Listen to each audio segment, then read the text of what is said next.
community. And the second, kita terus pergi ke sharing session, tidak kita gunakan untuk share video ILC. Siapakah yang akan bercakap dulu? Sudah pasti A to Z, F Fazura early then Muzazi. Jadi ini A to Z Sini dulu, alfabet. Pak. Nah, kecuali kalau Puan nak yang setelah you punya alfabet name awal itu you request. Tapi saya mengikut dari alfabet awalnya seperti itu supaya nanti jangan dikira Pak Reza ni Indonesian ni suruh Indonesia dulu nak lah. Ya kita sesuai dengan alfabet name aja lah. Kecuali ada request special daripada yang awal untuk cakap yang second itu perkara yang awal punya nama lah. Kemudian yang ketiga, kita terus pergi question answer. Therefore, usually many student participant can use chat box or my email address to share the question. Dan nanti yang keempat kita closing. Dan selalunya ada song by video for refreshing after the first speaker sharing. Nah, kali ini tak tahu Indah, tapi macamnya kita tak buat kot karena ini bulan Ramadan, takut nanti lambat pergi dapur nak siapkan buka puasa ke lama pula.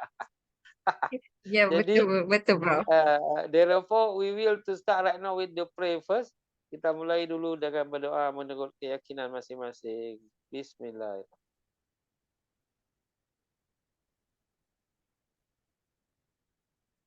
Terima kasih. The first once more, thank you very much. Congratulations, berjuta terima kasih pada Dr. Muzazi dan Puan Mazura binti Mustafa atas allocation masa yang sangat berharga untuk kongsi ilmu, untuk knowledge silaturahim. Saya percaya apa yang kita buat pada bulan Ramadan mendapatkan 700 ganda pahalanya. Jadi mudah-mudahan apa yang kita bagi ini memberikan continuous knowledge for the participant, student, lecturer and whoever interesting with this topic. Tanpa buang masa lagi, kami menjemput the first speaker to sharing first, Puan Mazura, kecuali kalau Puan nak mengelak dari first you early name tu terserah, tapi kalau you nak buat terus memang you lah awal lagi. Okay. Okay, time Okay, is Prof. you, Puan. Sila. Okay, terima kasih. Assalamualaikum warahmatullahi wabarakatuh and a very good afternoon to all participants. So I will share the slide. Right, you are Okay. available to use screen. It's very clear with the orange. Thank you so much. And then this is the last question. Okay, smart. Okay, Okay, bagus. Prof. Sila. Can Very I clear. start Very now? clear. Yeah, you are. Very clear. Okay. Okay. So first my opening speech greeting to yang berbahagia Prof. Madya Sharul Riza, founder and CEO of the ASEAN Lecturer Community, and also Dr. Mujazi, SKM MPD, lecturer of Isa Unggul University Jakarta, and to all the esteemed participants as a keynote speaker for the 336th episode of the International Lecturer Share Series webinar titled Smart Writing and Soft Skill for Teachers and Student University. I would like to express my gratitude to the organizer. Thank you very much for invite me to this webinar. First of all, I just sharing. Okay, I sharing my knowledge to the participants. Okay, the title is Smart Writing and Soft Skill for Teachers and Student Universities in Digital Era. Okay. For the introduction, smart writing for teachers and university students involves creating clear, concise, and effective written communication that convey the intended message in a way that is easy for the reader to understand. So here are some tips for smart writing. For first, we have first we have to understand your audience when you do your writing. First, you accept from your lecturer to do the assignments or to do the presentation. You must understand what you have to do. So before you begin the writing, consider who your audience is and what their level of knowledge on the subject is. So this will help you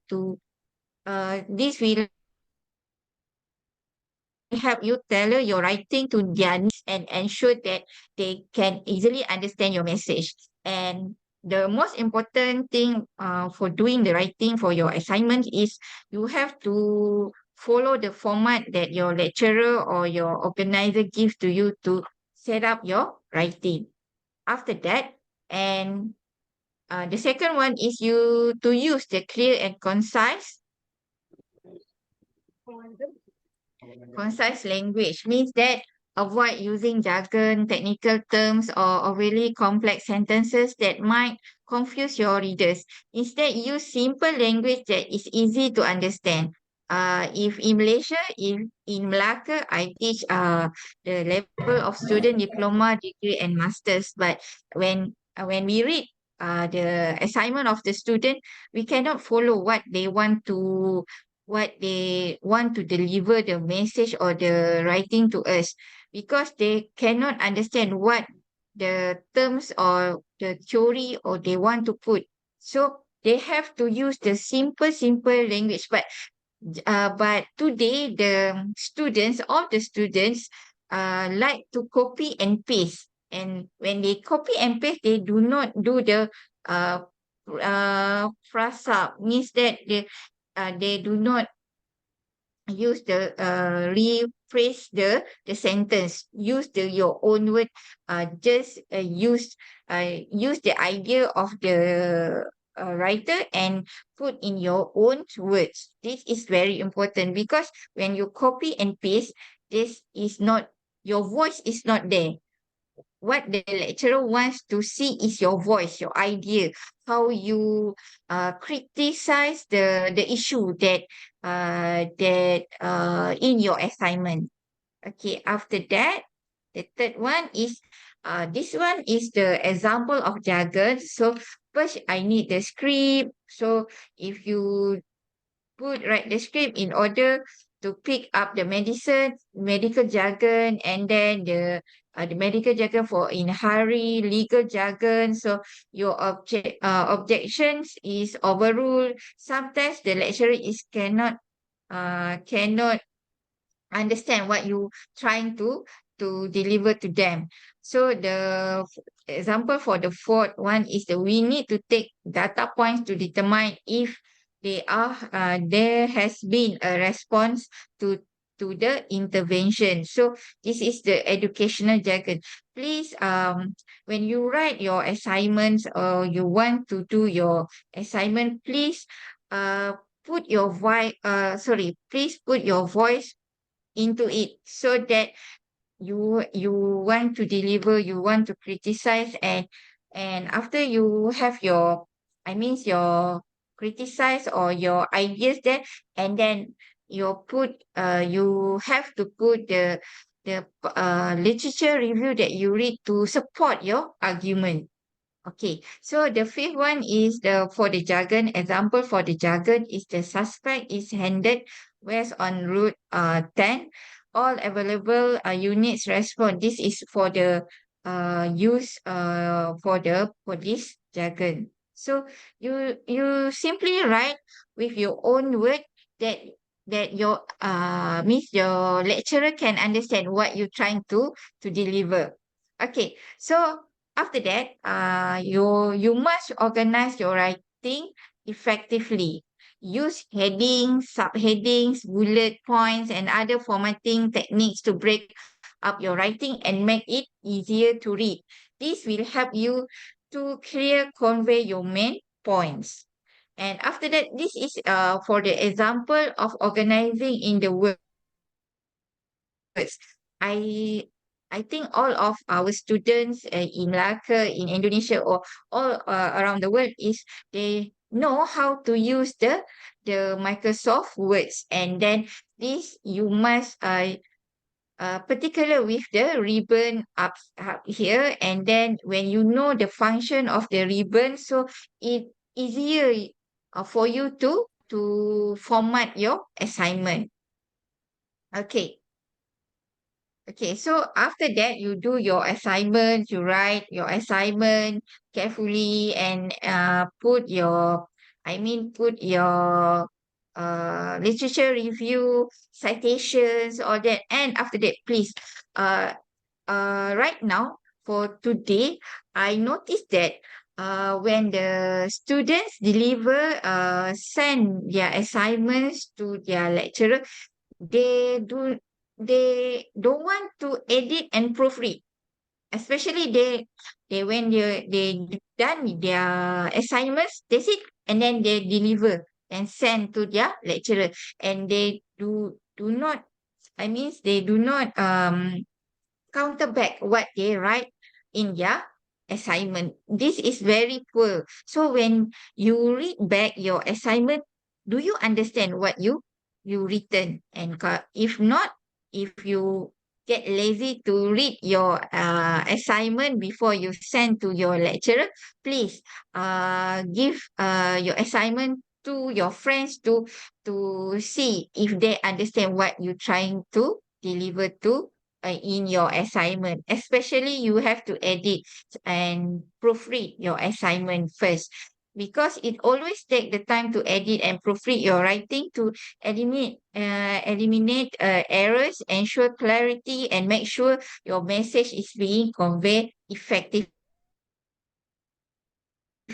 This is most in Malacca. It also my student is cannot deliver their assignments very good, because they don't want to read back their assignments, or to give someone to proofread their assignment. And then the others technique is use credible sources when writing. Be sure to use credible sources to support your arguments and provide evidence for your claims. This will make writing more authoritative and trustworthy. Okay. Uh, you get when you support your argument with your uh literature review, your citation, and all that makes they will uh give the full support for your writing. And then tips, and this one is also the first tips, more writing for the student for the university. First, you must start with a clear understanding of the assignment requirements. Okay, after that, you do the outline. Okay, you cannot simply make the the assignment without the outline, without you understand what your lecturer you want your lecturer what the lecturer have means the idea of the lecturer, or what the question that your lecturer wants you to do.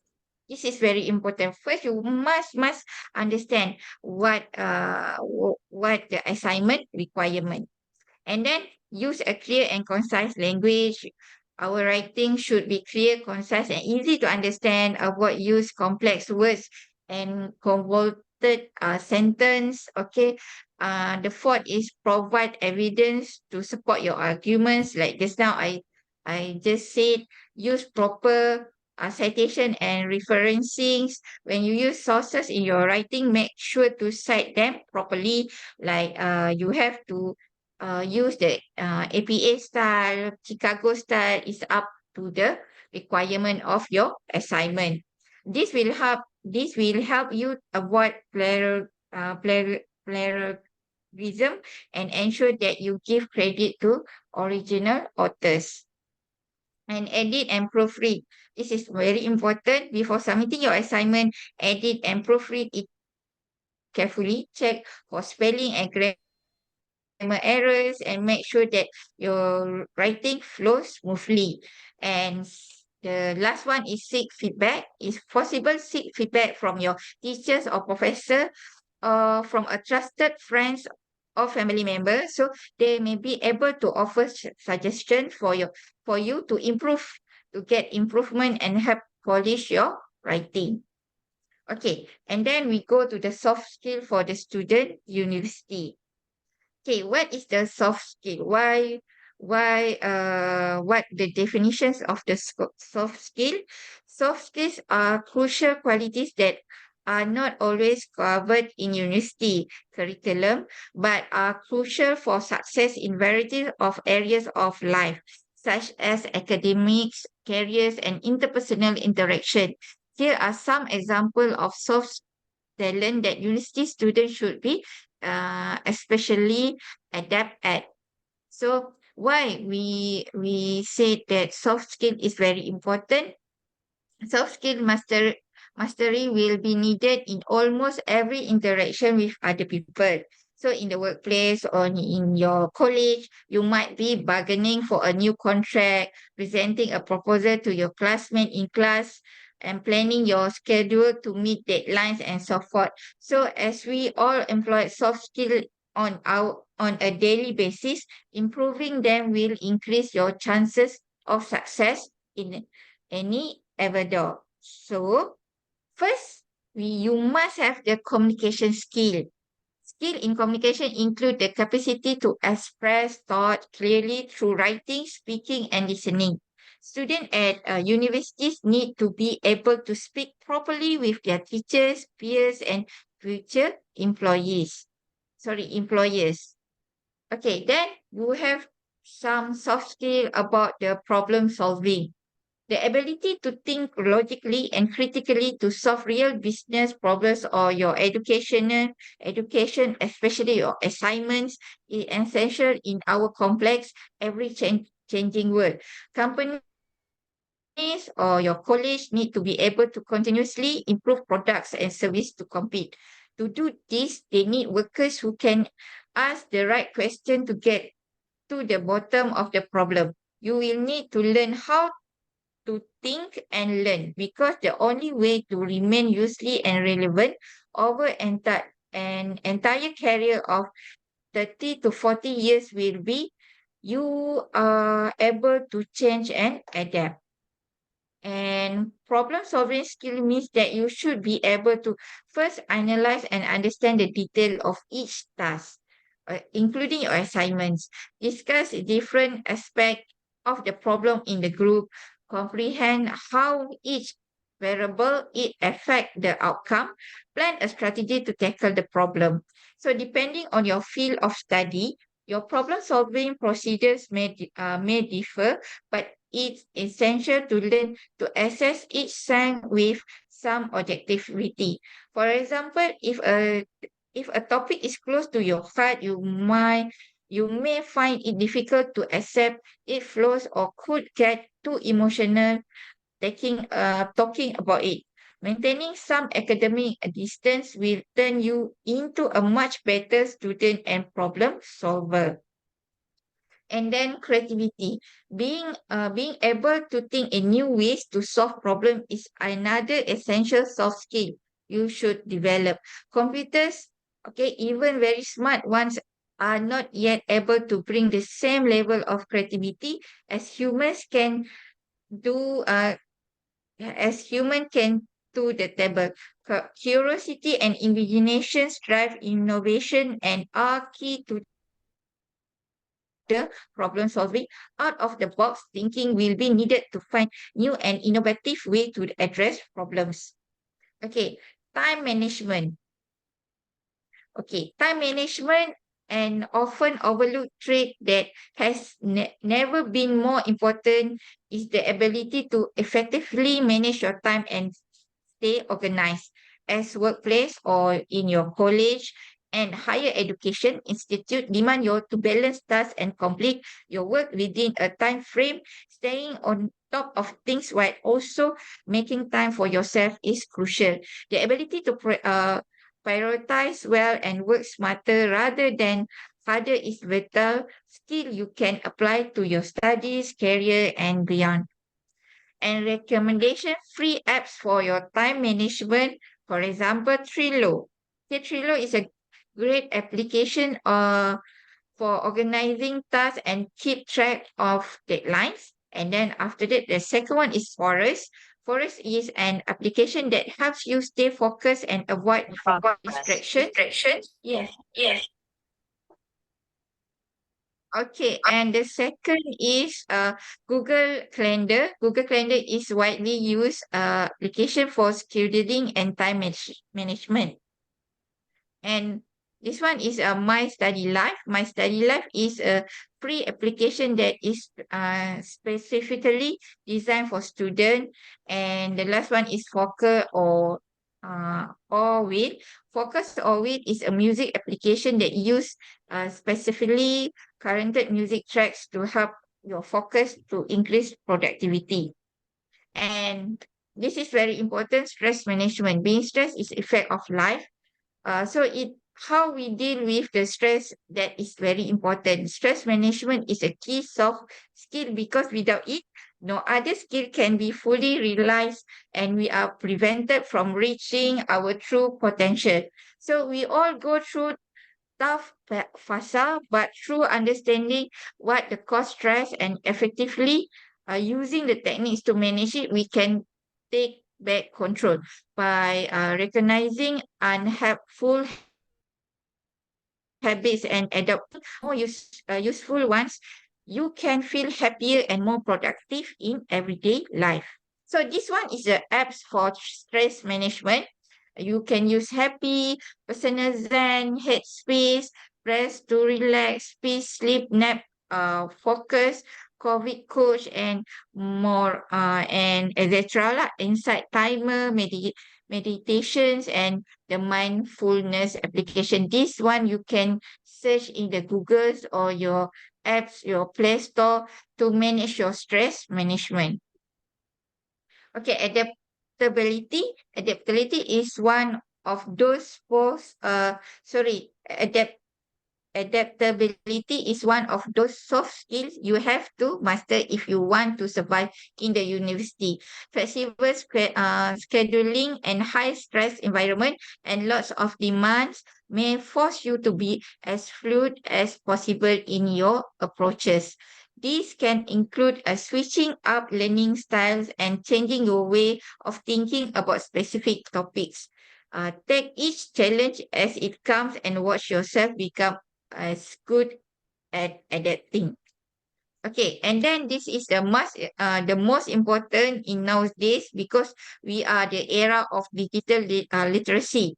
It goes without saying that you will be using a series of writing and presentations, okay, software, but you might need to learn some additional skill like graphic design for our presentation, simple web development, so it will make your presentation interesting, okay, and various online tools. Digital proficiency skill encompass first the ability to select and use appropriate software for different purpose.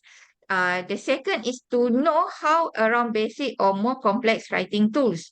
The third one is the knowledge of the interwebs and cloud technologies. And the fourth one is the skill to learn how to use something new. See, you need to be adaptable. So the digital literacy for most of us comes from simply toggling with various functions with until we learn how to use them properly. And the last one is, so there isn't really a shortcut to do it, but we're facing a new computer giant. Check out online tutorials, like you want to know something, you go for YouTube, you search for on Google's, and so many website you can explore, play around with it until you get used it properly. It might help you more to get a better student in your university. And then the critical thinking. One of the most important soft skills is the ability to think critically. While this may be required of many courses, which might expect you to take a critical view or sources of evidence is also an important life skill. So critical thinking is not just about research of learning, whether it is fake news or more mundane things like restaurant choices. The ability to think critically about information and decision is fertile. All right. And then for the last one is our 15 artificial intelligence tool for the classroom.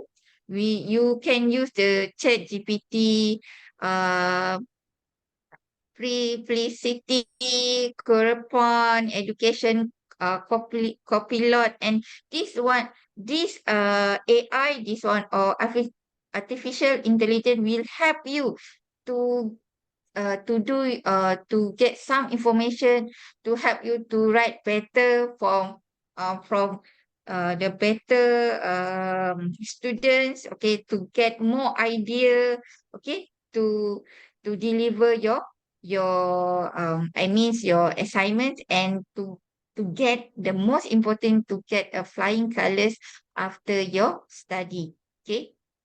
Okay, this one is also the artificial tools, text to image, text to video, text to audio, text to text is variety of the AI you can use for your study. Okay, I think that's all for my presentation. Thank you very much. Wow. Macam tampaklah ini gurunya cikgu ya. Bagus sekali Ah, dalam. bukan Prof, sebab gini, saya sebagai guru kadang-kadang rasa bersalah bila pelajar tu tidak capai apa yang kita nak. So saya kena guide dia daripada from start Wow. until dia nampak benda yang dia nak Wow. cari. Memang. Saya macam tu Prof. Daripada dia bertatih tu, kita ajar satu-satu, tak faham ajar lagi. Sampai Ya. dia boleh deliver the best. Memang Begitulah. bezalah smart female lecturer ni dibandingkan male ni. Tak Jadi, adalah Prof, biasa sahaja. boleh close dan stop screen Okey, first. boleh.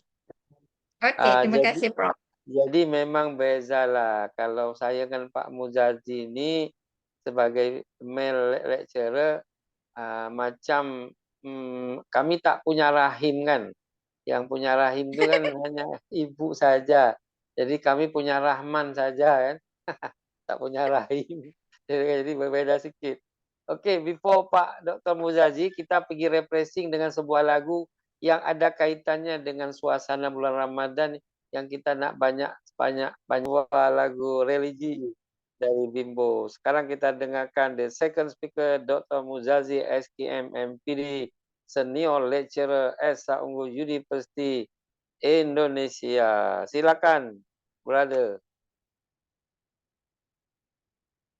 Oke, thank you, Prof. Reza ya. Saya pakai karena bahasa Inggris saya kurang baik. Ya, kita pakai bahasa campur-campur ya, Prof. Reza ya. Boleh guna Indonesia, bahasa Melayu, bahasa Inggris. Jangan guna bahasa Jawa dan bahasa Sunda. Itu Indah yang tahu, nanti saya tak tahu.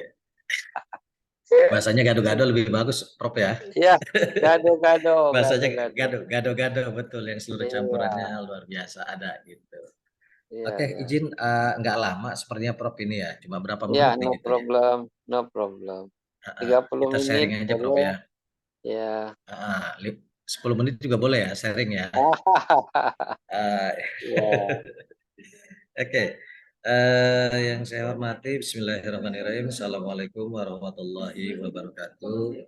Selamat siang, salam sejahtera bagi kita semua. Yang kami hormati Prof Reza di sini ya, yang luar biasa telah memberikan kesempatan kepada kita semua. Kalau mungkin ini bisa dikatakan nanti, mohon maaf apabila ada yang kurang berkenan nanti Prof ya. Kita sharing aja ini Prof. Karena sedikit sih, yang nggak banyak kita sharing ya. Yang kedua yang saya hormati tadi Ibu Dr. Fazura Mustafa ya, Fazura Mustafa ini ya luar biasa tadi sudah hampir semuanya Prof yang disampaikan. Jadi yang mau disampaikan apa lagi nih ya? Jadi kita diskusi aja nih ya. Jadi Ini Pak Senior Lecturer Mujahid Faculty bukan of Social main. Science University of Malaka. Salam hormat Miss Parjura ya. Terus ada ini rekan Pak Indra Gumilang ya. Indra Gumilang yang senantiasa sebagai pendamping setia dari Prof Reza ini kemana-mana. Mungkin lebih-lebihan dari istri Prof Reza kali ini. Pak Indra ini. Pak Ya, Indra ini tapi kemana aja ngikut tapi gitu selalu. kami bukan bagian dari Sampai nomor LMDC ya. ATM-nya juga ATM-nya soalnya kemarin dikasih ke Pak Indah juga. Iya. Soalnya ATM-nya Iya. juga dikasih ke Pak Indah juga soalnya kemarin. Oke ya. Jadi saya nggak banyak. Kebetulan tadi memang Miss Azura sudah banyak semuanya. Jadi mohon izin juga nanti kalau di sini internetnya kurang stabil ini Prof. Karena Tapi di sangat jelas, di sangat jelas, sangat Citra jelas. Raya ya apabila kurang stabil nanti mohon maaf ya. Saya tidak banyak di sini mungkin hanya fokusnya kepada guru karena tadi mungkin student sudah banyak ya kita cuma pertanyaan aja sih sebenarnya. Nah ini ya mengapa harus menulis kita ya ini karena memang menulis itu sesuatu yang memang Prof Reja tulisannya banyak, Miss Pajura banyak. Kenapa sih harus menulis? Bahkan kita kenapa harus mencatat seperti itu semuanya. Tapi saya lihat dari sini dari sisi pandang guru. Dari sisi pandang guru bahkan mahasiswa memang mahasiswa mungkin pada karakter agamnya sama dengan itu. Saya langsung saja kepada yang pertama ternyata memang di sini menulis itu mengasah kecerdasan. Kecerdasan itu dikatakan karena memang negara kita tujuan dari negara Indonesia salah satunya kebetulan berbicara tentang Indonesia adalah mencerdaskan kehidupan bangsa yang seperti tercantum dalam pembukaan Undang-Undang Dasar 45. Nah ini ya. Nah, dari kecerdasan itu ternyata sebagian besar masyarakat memang sekarang ini itu adalah biasanya tanggung jawab itu diberikan kepada guru. Guru yang harus digugu dan ditiru. Bahkan mungkin termasuk perbuatan, perkataan itu biasa tanggung jawab terhadap guru gitu, Prof. Ya, bahkan misalnya kalau anak mungkin pedagang, anak pedagang berbuat kesalahan itu biasa saja Prof gitu. Ya kan, tapi kalau anak guru, wah itu seperti itu luar biasa gitu. Wah anak guru sih, misalnya nggak pinter, waduh dia bilang gitu. Nah itu dipakai biasanya karena banyak ternyata memang pada saat sekolah gitu, kamu jangan harus pinter, kamu harus begini. Contohnya anak guru, nah giliran anak guru dianggap sama, oh biasa saja, biasa bapaknya guru gitu. Tapi kalau anak guru kurang pinter atau bodoh, lah si itu aja bodoh dia bilang gitu. Nah seperti itu beratnya ya dikatakan bahwa ternyata memang guru itu tingkah laku perkataan perbuatan selalu dijadikan sebagai tolak ukur. Nah itu makanya guru itu cerdas. Apalagi saya semacam di PGSD gitu, Prof. Guru itu seperti dokter umum, Prof. Guru SD itu serba bisa, Prof. Dokter umum itu seluruh penyakit dipakai semua, Prof. Diterima semua, dokter umum. Spesialis tidak. Nah guru SD semuanya, semua pelajaran diajarkan di Indonesia. Nah seperti itu, mungkin berbeda dengan di Malaysia. Nah itu, karena tugas dan tanggung jawab itu menjadi guru, maka guru wajib untuk mengasah kecerdasannya. Ya, itu wajib mengasah kecerdasannya karena apa? Tujuannya adalah bahwa pendidikan itu bersifat dinamis. Sehingga apabila nanti guru itu tidak, maka akan ketinggalan. Karena kadang-kadang siswa itu apalagi dengan zaman milenial ya Prof ya, yang seperti kemarin kita katakan, mungkin kalau siswa yang sekarang atau anak-anak sekarang itu muda sekarang milenial, kalau Prof Reza mungkin sama saya kolonial kali Prof ya, zaman penjajahan gitu kali. Gitu, milenial dan kolonial gitu. Milenial dan kolonial gitu. Jadi mau tidak mau guru harus mencerdaskan pendidikan. Nah, dari kewajiban kita mencerdaskan pendidikan itu, tujuan mencerdaskan pendidikan dan guru diwajibkan untuk belajar, maka mau tidak mau karena kecerdasan itu bisa dikatakan mungkin bahwa menuntut ilmu itu wajib mulai dari lahir seorang ibu sampai kepada sepanjang hayat. Nah itu seperti itu ya. Seperti mungkin dari Prof. Ki Hajar Dewantara pun bahwa menuntut ilmu wajib, kecerdasan itu pun wajib karena berkembang tiada henti, bahkan bersifat dinamis. Nah itu seperti itu.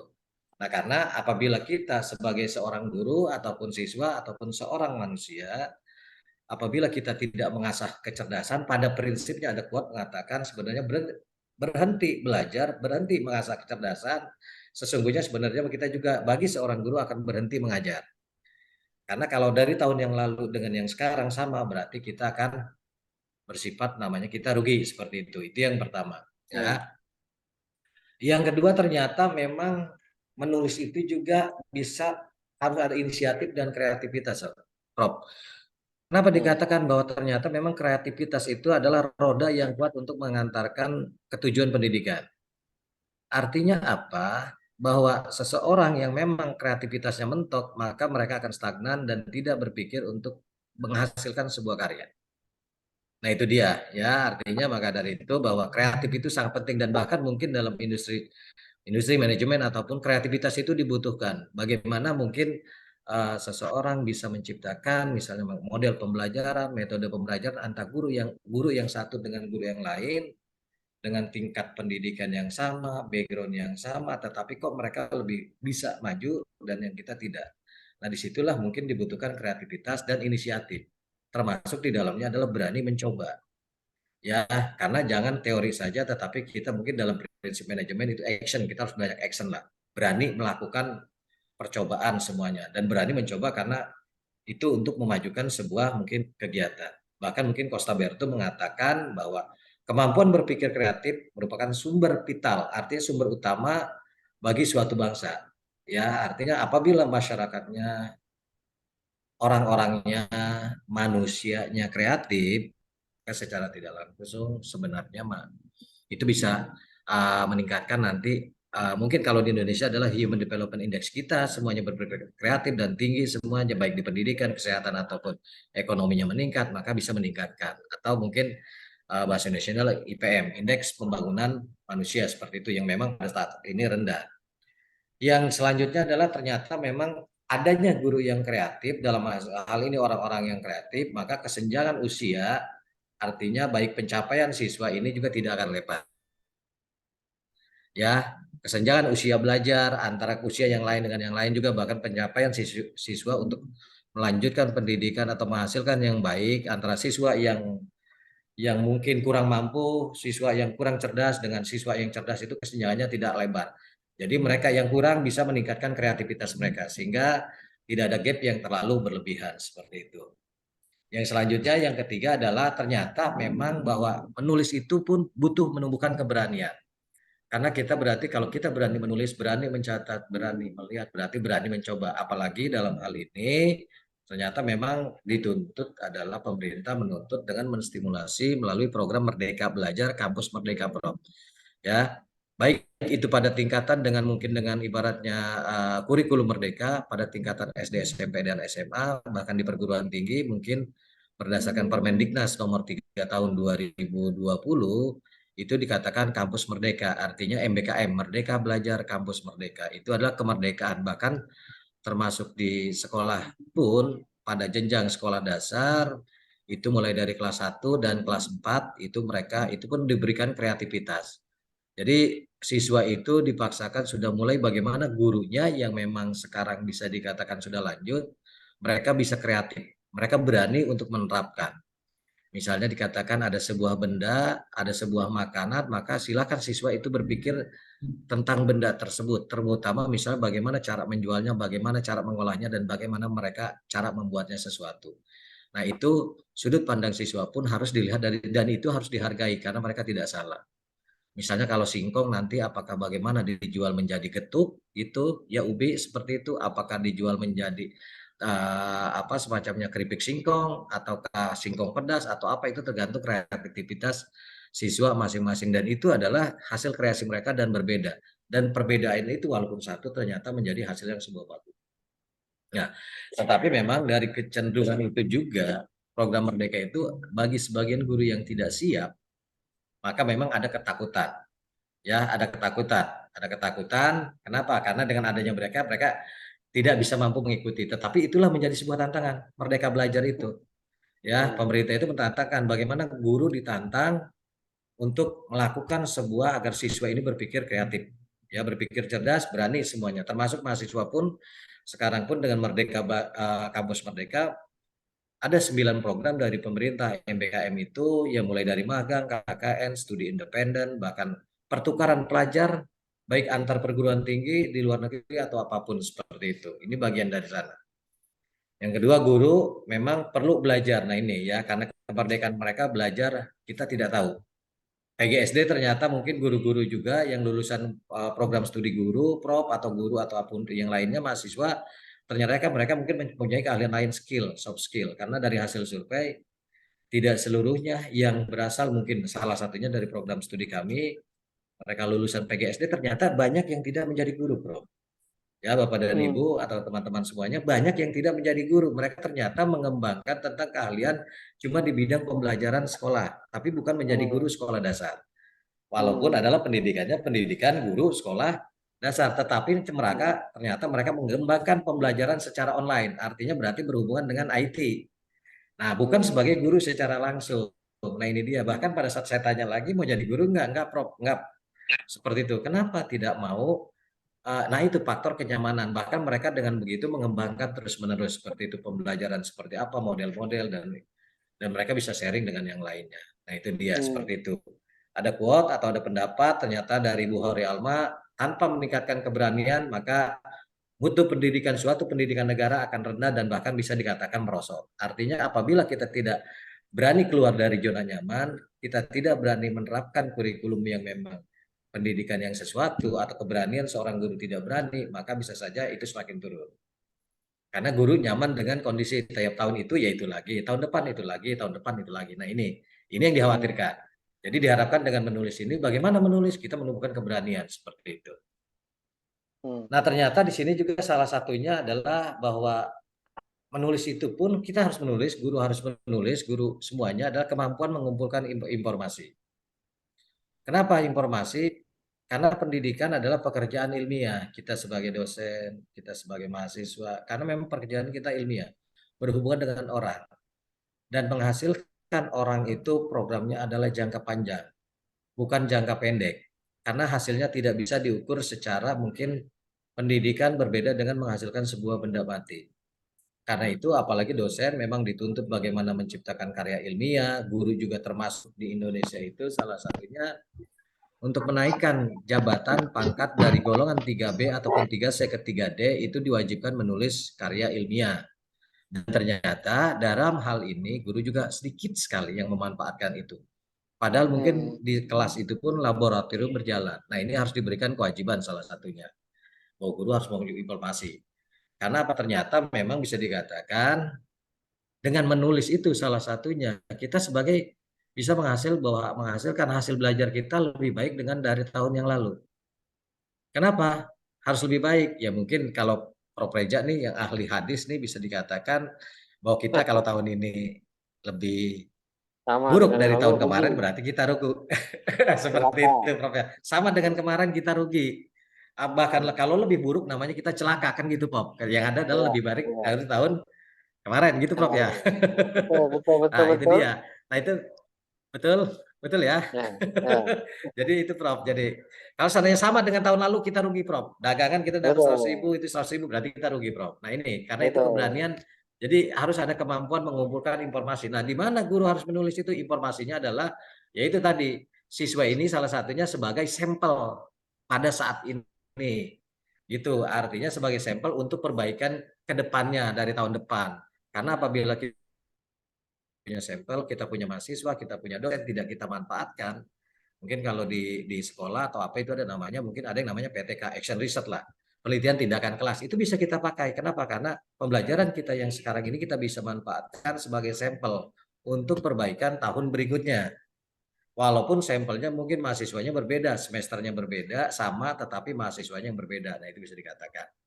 Nah, itu artinya metode pembelajaran yang tahun kemarin kita pakai, oh ternyata tidak cocok, mungkin bisa dipakai, kita rubah dengan tahun berikutnya. Nah, itu yang dikatakan sebagai sampel.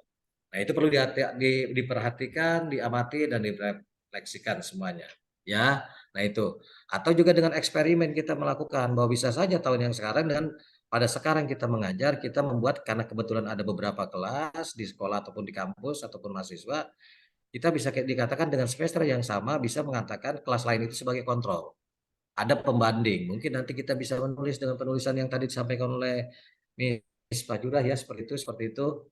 Luar biasa seperti tadi bisa sebagai kelas kontrol through eksperimen ataupun eksperimen semuanya seperti itu. Nah, itu bisa kita lakukan. Nah, itu Prof yang bisa kita sampaikan. Dan jadi kesimpulannya Prof memang bahwa menulis itu ada 4 yang tadi disampaikan ya kan. Jadi kita sama-sama dan mempunyai kemampuan. Ini hanya sebagai sharing saja Prof ya, sebagai sharing itu yang harus dikatakan. Jadi menulis itu mulai dari kita lahir atau belajar itu sama seperti belajar, dan guru apalagi mungkin Prof Reja pun nanti ditantang menghasilkan sekiannya misalnya seperti itu agar menjadi full profesor gitu ya Prof ya. Yes. Seperti itu di Indonesia berbeda mungkin dengan yang lainnya, seperti itu ada kewajiban-kewajiban dan memang keberanian itu yang harus yang faktor lainnya itu faktor di luar. Sementara itu Prof yang bisa saya sampaikan. Nah itu ya cukup sekian. Terima Baik. kasih dan mohon maaf apabila ada kurang atau kurang berkenan. Yes. Silakan di stop screen. Oke. Jadi kalau Dr. Muzazi bilang sharing-sharing saja, singkat-singkat saja seperti itu, apalagi kalau betul-betul beneran itu bisa sampai maghrib kayaknya itu, baterainya nggak habis-habis. Keren. Oke, kita terus pergi ke question answer. Ini beberapa pertanyaan sudah masuk di email saya. Dan sebagaimana biasa selalu saya ambil dua orang sahaja karena masa yang terhad. The first speaker kepada Dr. Fazura dari RIMA. Very interesting sharing, Dr. Thank you for your update my knowledge today. Oke, ini komentar. Dia tanya begini, dia bilang begini. Di Indonesia, in Indonesia, Key Performance Index dosen atau pensyarah itu dinilai dari 3 indicators yang disebut dengan Tridharma higher education ataupun university ya. Yang pertama lecturing, berapa banyak dia bilang dia akan. Kedua research and journal upload publishing Scopus Index. Yang ketiga lecturer mobility and responsibility to public.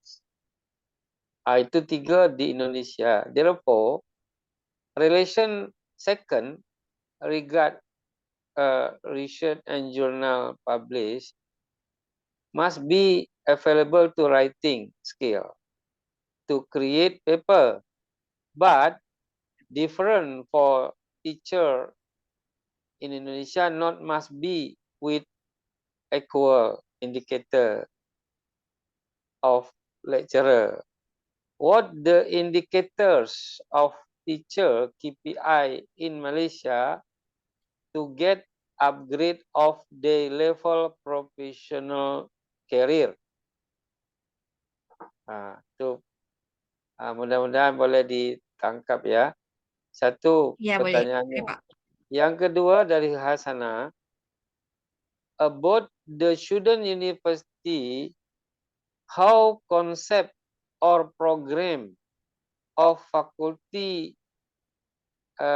in Malacca arrange to upgrade skill of student to become them as good writer, especially to write the final paper or thesis.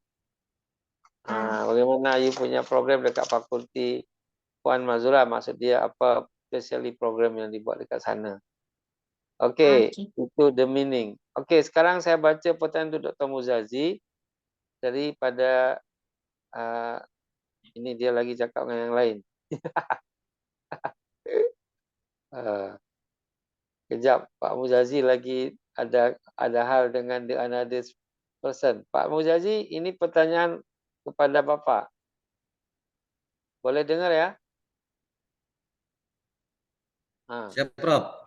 Dari Silvi, sangat menarik sharing Pak Muzazi tadi. Terima kasih atas paparannya. Oke. Siswa kita di Indonesia masih sangat kurang terlihat produktivitas menulis. Terbukti jarang ada tulisan, buku atau novel-novel yang viral atau bestseller. Kita hanya ingat beberapa novel seperti Laskar Pelangi, Supernova, kilometers. Tapi itu bukan karya student SMA atau university. Jadi sebenarnya apa yang kurang dari fenomena ini? Adakah karena guru-guru di Indonesia tidak dipush atau termotivasi untuk melahirkan karya-karya tulis? Nah, itu pertanyaan nomor 1. Nomor 2, dari Sari. Tadi Pak Muzazi menyebut-nyebut kreativitas. Creative thinking and writing harus ditumbuhkan sejak di bangku sekolah dan universitas. Bagaimana program terkait creative writing di FKIP Esa Unggul? Adakah suatu program khusus untuk bakat menulis bagi guru-guru? Nah, itu pertanyaannya dua orang saja. Dimulai dari Puan Azura. Silakan dalam 5 menit saja. Okey, baik. Baik, Prof. Okey, terima kasih atas pertanyaan tersebut. Prof, saya deliver dalam bahasa Melayu ya. Ya, boleh. Bagus. Lagi bagus. Yalah. Okey, baik, insya-Allah. Siap. Okey, untuk indikator kami di Malaysia sebagai pensyarah dosen di sini, kami ada 6 indikator yang kami perlu penuhilah, iaitu kami kena mengajar, PNP lah, PNP. Kemudian kami kena buat penerbitan, kami kena buat penyeliaan, kami kena buat penyelidikan, kami juga buat perundingan kepada industri, kami juga kena buat inovasi. Bila kita buat the research, kemudian kita akan menulis daripada penulisan tersebut yang sepatutnya kami di sini ada tiga cabang, bukan 3 cabang lah, maksudnya 3 saluran penulisan yang dikehendaki oleh pihak universiti, terutama Universiti Melaka. Pertama adalah Journal Index, yang kedua adalah ERA, yang ketiga Scopus. Kalau yang paling tinggi sikit, kita gunakan WOS, World of Science. Yang tu kalau itu merit dia tinggi lah. Kalau Scopus tu kalau dapat alhamdulillah lah. Itu KPI kami di Universiti Melaka. Okey, kalau dari segi perundingan juga, kalau macam lecturer tu atau dosen tu bawa duit kepada dari segi grant Prof, daripada grant penyelidikan, sama ada daripada kerajaan ataupun industri, dia memberi satu KPI ekstra kepada dosen tersebut lah. Okey, itu menjawab tak yang soalan pertama? Soalan yang kedua, okey, soalan kedua itu mengenai bentuk penulisan di tesis ya, Prof? Yes. Okey. Okay. Selalunya kita akan ikut pada format yang telah diberikan. Tetapi format tersebut ada bentuk-bentuk dia. Kalau dalam bentuk tesis, kebanyakannya latihan amali ataupun report. Yang paling crucial sekali adalah bagaimana kita nak buat literature atau sorotan literature ataupun kajian literature dan kita kaitkan dengan teori. Betul tak, Prof? Betul. Sebab akar umbi penulisan kita, tesis kita mesti berasal daripada teori. Daripada teori itulah baru kita boleh kembangkan ikut tesis pelajar-pelajar atau student yang nak buat lah. Kita kena faham dia punya konsep dan juga kita kena faham dari segi teori yang kita nak gunakan. Baru kita boleh kembang. Sekarang ni Prof, pelajar ni suka ambil jalan singkat. Dia tak suka baca. Dia tak suka baca artikel. Dia suka cut and paste. Lepas tu dia sudah macam cut and paste, tiba-tiba dia stuck tengah-tengah. Betul tak? Tu dia datang mengadu kita, Puan Fazura, Prof, saya tak faham ni. Saya tak faham teori ni sebab dia tak suka membaca. Nowadays, tak kisah, saya perasan student-student saya memang tak suka membaca artikel-artikel yang ilmiah. Journal macam mana nak letak. Sebab bila kita nak buat penulisan tesis tu, skill atau strategi menulis tu kena ada lah, Prof. Bagaimana Yes. kita nak guna Microsoft Word, bagaimana kita nak gunakan mendali untuk kita punya citation, semua tu kita kena kuasai. Barulah kita boleh rasa tesis kita menulis kita. Tesis ni, Prof, bagi saya dia ada roh kita tau. Kita menulis kita dengan roh. Barulah penyampaian tesis kita menghasilkan itu adalah yang terbaik. Itu saja daripada saya, Prof. Okey. Puan, ada di Malacca khasnya semacam reward ataupun appreciation kepada the best thesis writing atau apa dibuat kalau convocation atau di luar convocation? Kalau convocation tu tesis tak ada. Kalau pelajar tersebut habis dalam masa yang ditetapkan, kita ada bagi reward lah. Ada bagi anugerah. Dia dapat sijil dengan tak silap wang honorium lah, wang sagu hati. Bagus. Tapi kami dalam ke arah itulah, Prof. Macam nak buat anugerah penulis tesis yang terbaik, kemudian penyelidik muda, lepas tu research, siapa yang dapat grant tu, insyaAllah kami dalam progress nak buat anugerah sebegitulah. Sebab yang itu perlu, Prof, kalau kita nak mohon grant. Bagus. Saya ada membantu beberapa pensyarah Malaysia dapatkan research grant sehingga berjaya juga dia jadi profesor. Terima kasih, Prof. Nanti kalau ada proposal boleh dicari kawan untuk Puan Mazura pula. Okey. InsyaAllah. Itu saja. Pak Mujaji, jawapan Anda untuk 2 pertanyaan dalam masa 5-6 minit dipersilakan. Oke, siap, Prof. Terima kasih. Yang pertama tadi dari siapa, Prof? Boleh, Prof? Namanya saja, Prof. Silvi. Oh, Silvi ya. Oke, makasih. Ini pasti kalau Silvi jenis kelaminnya perempuan nih, Prof ya. Cantik orangnya nih, Prof. Silvi gitu. Kalau Susi bisa laki, bisa perempuan, Prof. Susi, kalau Susilo ya lain lagi gitu. Ya, maaf Miss Fajura ya, mohon maaf gitu ini lagi situ. Oke, terima kasih. Kita santai saja. Iya, soalnya gayanya gaya Prof Reza ini. Beliau itu luar biasa itu santainya itu pakai topinya nggak pernah ganti-ganti atau apa tuh? Ini banyak topi lain nih. Nah, topi lain lagi masih ada lagi, banyak lagi. Oke, saya akan coba jawab. Yang pertama memang tadi siswa kurang produktivitas karena dari kecil ternyata memang tadi disampaikan Laskar Pelangi atau apa. Ini memang permasalahannya yang sekarang ada di Indonesia adalah minimnya, termasuk permasalahan yang ada adalah literasi ya. Minimnya literasi dan numerasi, terutama numerasi salah satunya memang pada tingkat yang menjadi perhatian pada jenjang pendidikan sekolah dasar salah satunya.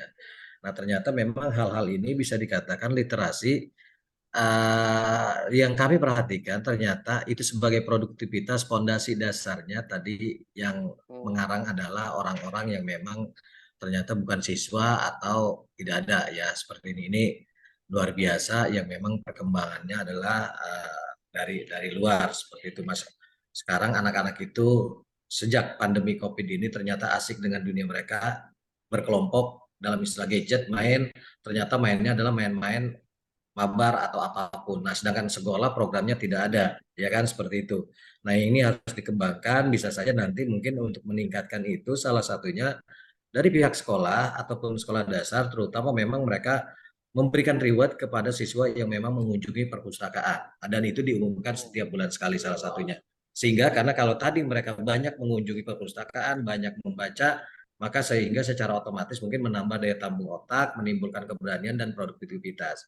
Karena kalau kita minim membaca, banyak bermain, itu juga akan turun seperti itu.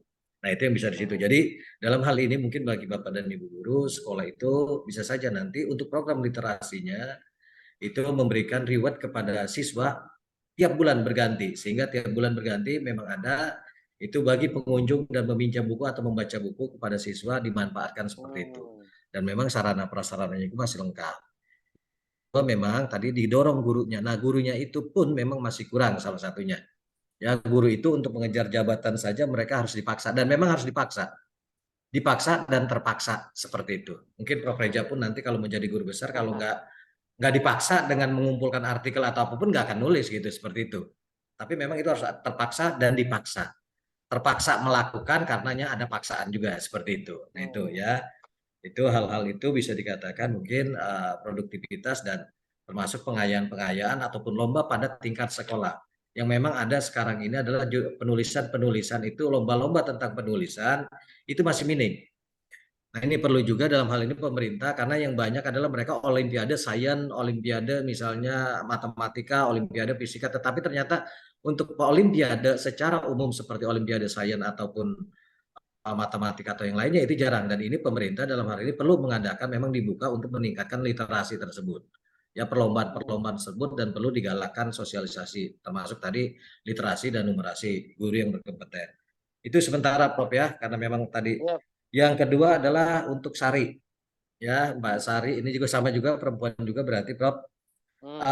Bagaimana dengan di bangku sekolah atau universitas ya tadi program-program dari kami. Nah untuk meningkatkan kami dari mahasiswa program menulis memang kami ada yang namanya kegiatannya, terutama yang pertama adalah bahwa sesuai dengan Permendiknas ya Permendikbud bahwa tugas akhir dari mahasiswa kebetulan skripsi di Indonesia mungkin untuk sarjana skripsi, untuk S2 adalah tesis, dan untuk S3 adalah atau doktor adalah disertasi seperti itu. Jadi perbedaan tesis.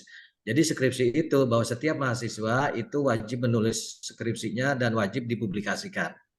Nah, selain itu, selain yang memang itu merupakan wajib, jadi mahasiswa pun ada sebelum mereka mendaftar sidang atau melakukan persyaratan mereka wajib mempunyai sertifikat keahlian. SKPI tadi yang Prof mungkin sudah menyampaikan surat keterangan pendamping ijazah. Nah, di kami itu selain SKPI ada juga bahwa kami harus wajib memiliki 2 minimal ya. 2 itu sebagai mereka ikut seminar dan artikelnya mereka wajib dikonferensi seperti itu.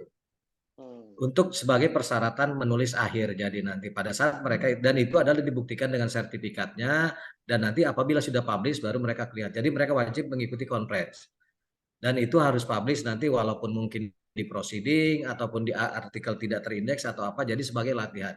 Jadi nanti di situ apakah mereka sebagai peserta ataukah sebagai presenter. Jadi sertifikat itu dibutuhkan 2 minimal sebagai presenter, dan itu berarti kalau sebagai presenter mereka berarti sudah menulis, dan itu memang diwajibkan persyaratannya salah satunya. Dan selain itu juga mungkin untuk menulis itu mereka memang ada kelas yang namanya bukan penulisan terakhir indeks, tetapi dari beberapa dosen memang kita punya inisiatif bagi mahasiswa tingkat akhir itu nanti diadakan pelatihan khusus untuk bagi mereka yang tingkat akhir untuk penyelesaian skripsi. Dan itu memang selain dari awalnya juga ya Mbak Sari, ini mulai dari semester 1 mereka untuk seminar harus digandeng sebagai anggota. Ya. Nah, pada saat mereka nanti jenjang semester 3 atau 4 dan 5 mereka wajib sebagai presenter, sebagai ketua dari makalah yang akan mereka presenter. Sehingga itu mereka mempunyai tanggung jawab dari semester 1, 2 dan 3 sudah sebagai anggota, semester 5 mereka wajib sudah sebagai pemakalah. Nah, itu pada seminar yang memang diadakan dan mereka wajib menunjukkan dengan sertifikatnya bahkan bukti papernya. Nah itu langkah kami, itu sebagai persyaratan untuk sidang skripsi. Ya selain SKPI tadi sendiri sebagai soft skill mereka, tetapi itu adalah sertifikat sebagai pemakalah. Jadi bukan hanya sebagai peserta saja, tetapi pemakalah. Dan itu program-program yang memang kita lakukan dan selama ini alhamdulillah berjalan lancar. Sehingga jadi nanti dan sebagai penulis keduanya misalnya berarti adalah dosen. Jadi mereka penulis pertama wajib penulis pertama, penulis keduanya nanti dosen atau penulis ketiga atau penulis keempat seperti itu sebagai kontributor. Tujuannya mahasiswa itu ternyata bimbing sebagai persyaratan. Nah itu yang program kami terutama wabil khusus di PGSD FKIP itu dilakukan sehingga mereka punya persyaratan. Apabila itu tidak terpenuhi, mereka silakan itu tidak bisa disidangkan ya, tidak bisa disidangkan kalau 2 sebagai pemakalah itu tidak ada. Oke, itu Prof. Reja atas yang bisa saya sampaikan. Terima kasih. Baik, sangat menarik dan sangat kelihatan terobosan di Fakultas FKIP dengan